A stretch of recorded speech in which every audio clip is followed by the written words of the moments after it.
actress, producer, writer, and now author. And she's here today to tell us her story. In 2010, she was diagnosed with Hodgkin's lymphoma, and that is where her journey begins. And Lucas, welcome. Thank you. Great to be here. Now, in 2010, you were at the peak of your career, and you were diagnosed with Hodgkin's lymphoma. Tell us, what was it like when you first heard the news, when the doctors told you?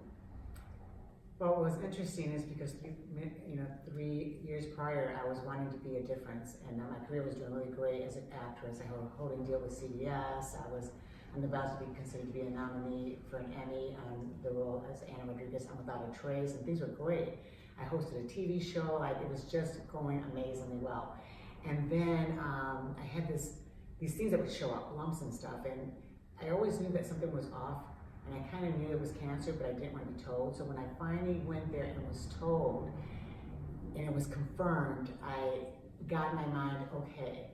So while the doctor was saying, these are the things they're going to do, they're going to put a port inside you, all these little things they're going to be doing, and give you chemotherapy, and I'm going to introduce you to the doctor. And so I was thinking in my head, this is it. This is my opportunity to be a difference in the world.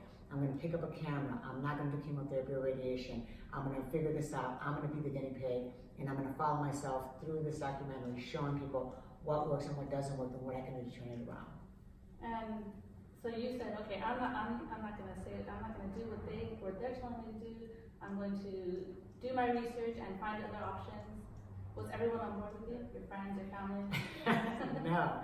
Actually, in the beginning, everybody thought I was nuts. I was getting emails and calls, and they were just like, "Are you crazy? Stop being so stupid. Since the doctors are telling you, that's why they're there.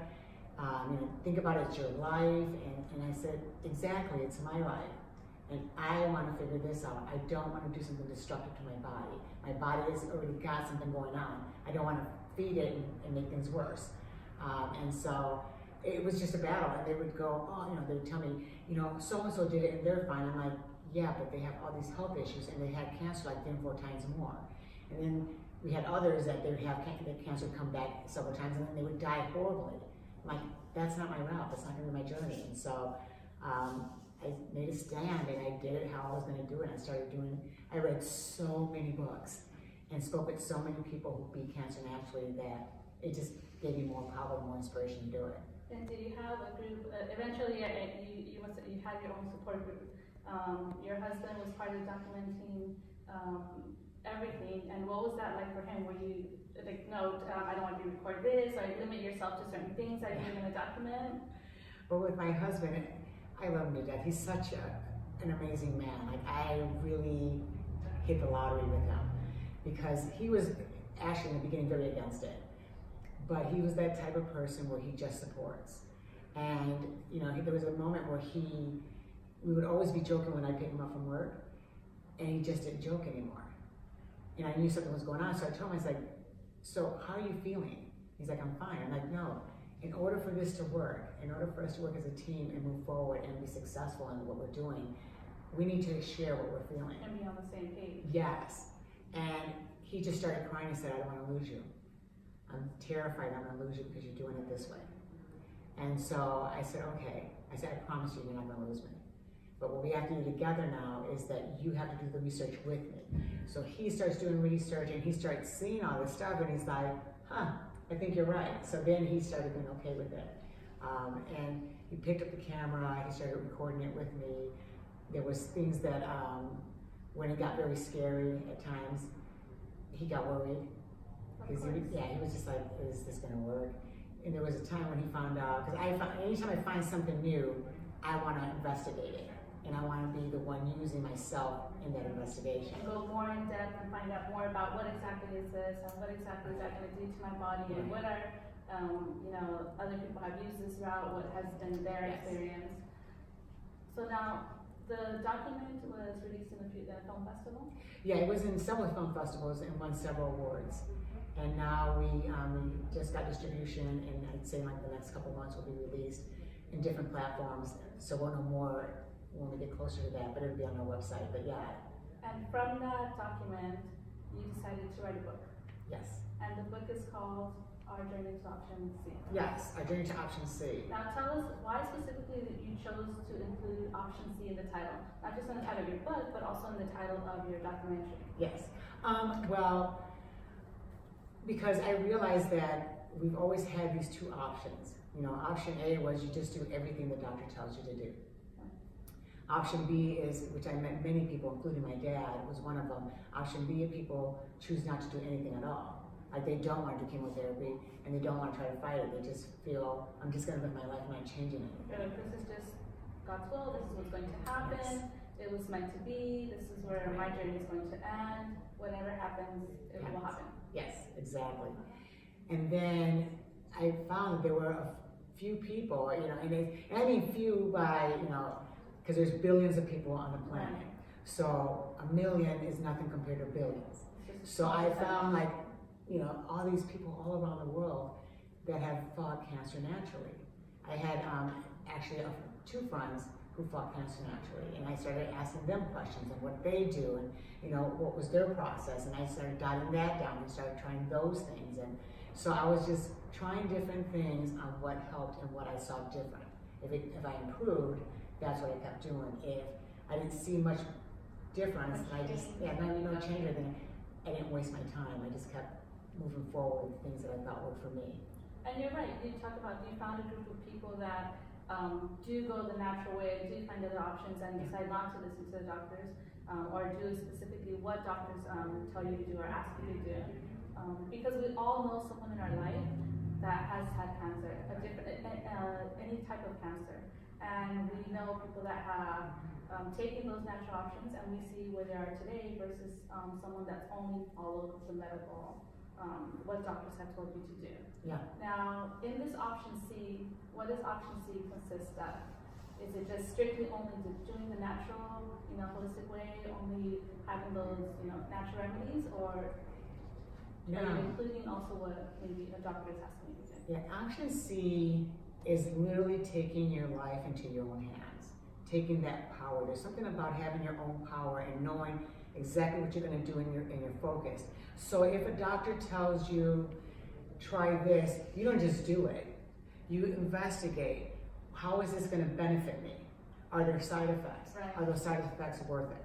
So for me, even though I fought and beat cancer naturally, I got to a point where, because I had an opening in the in my chest cavity, that I was drowning from the inside out. So I literally had only one lung functioning and only at 5%. So I was barely breathing. And when I was working with one of the natural doctors, one of the things he said is, you know, if you did chemotherapy, not to fight the cancer, because that's taken care of, but to take care of this, it'll go in and it'll scar, because chemotherapy, when it goes into your body, some people don't know they've done it, they'll get like scratch marks on your body. Well, just like you're getting scratch marks on your skin, you're actually getting scars inside the organs, which is why people end up with a lot of health issues later. But at this point, he's like, you need that scarring because it will seal that opening and you'll stop drowning from the inside out. And I was so against it. I'm like, oh my gosh, but chemotherapy causes, you know, secondary cancers, and then it does all this destruction. He goes, you just need to be light doses, and then you come out and you clean it out. He said, but you know, for you, at this point, you need it because even though you don't have the cancer, if you don't do it, you're going to drown from the inside out and die anyway. So for you, it wasn't so much like, I'm not going to do anything. The doctor says that at that point, and at that stage, the chemotherapy was necessary for you. Right. So it's just a combination of, okay, doing this Yes. temporarily, not continuously, not for Right. heavy doses, but doing Right. it just for a moment to Yes. go on to the next step. Exactly. And that's why I say it's like, go to your doctors, find out what's going on, and then look at your lifestyle. And I don't mean just in diet, but I mean mind, body, and spirit. Because a lot of times we get so stressed out about Right. little things that aren't that important. You're right. And so it's really looking at your whole life and then changing that.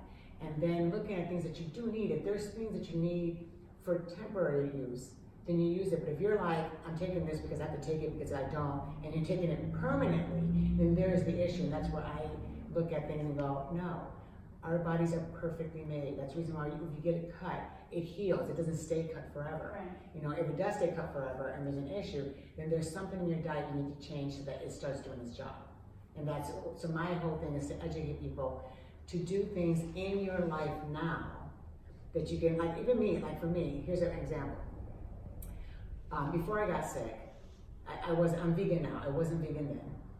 I ate everything and anything. I definitely had a love for sugar, and that was like the biggest fall for me because for breakfast, lunch, and dinner, I ate sugar. So then when did you decide, you said you were vegan before, and I know your book talks a lot about also your nutrition and your lifestyle. When did you decide that?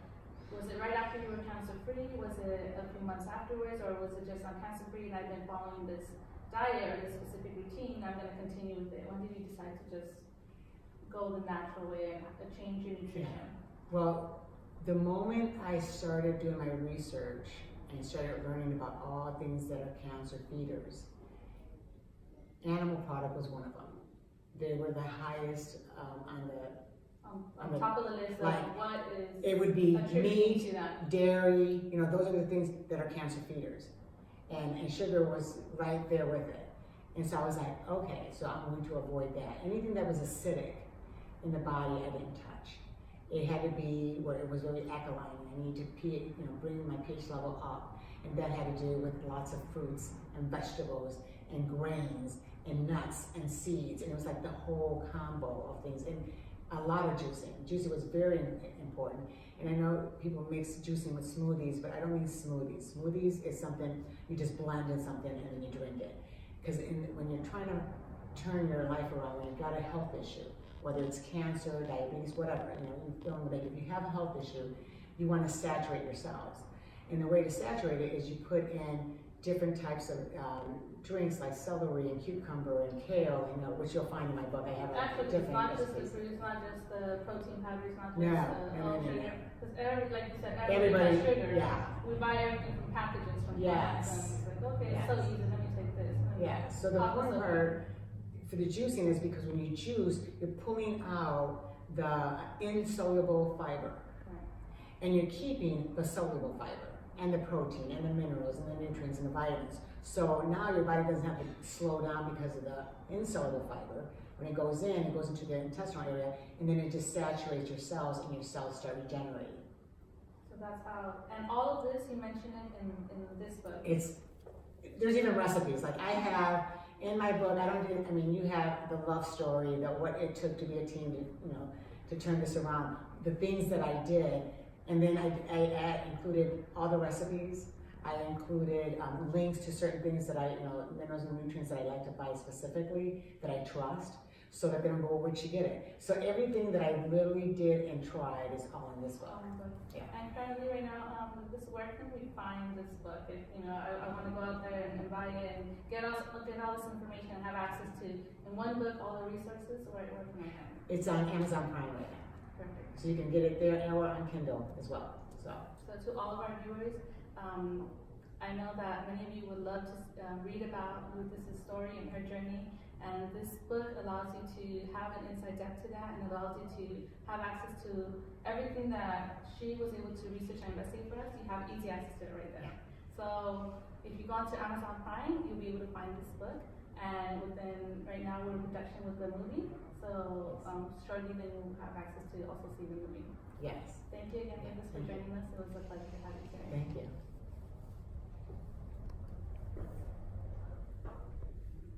It's good? Okay. So,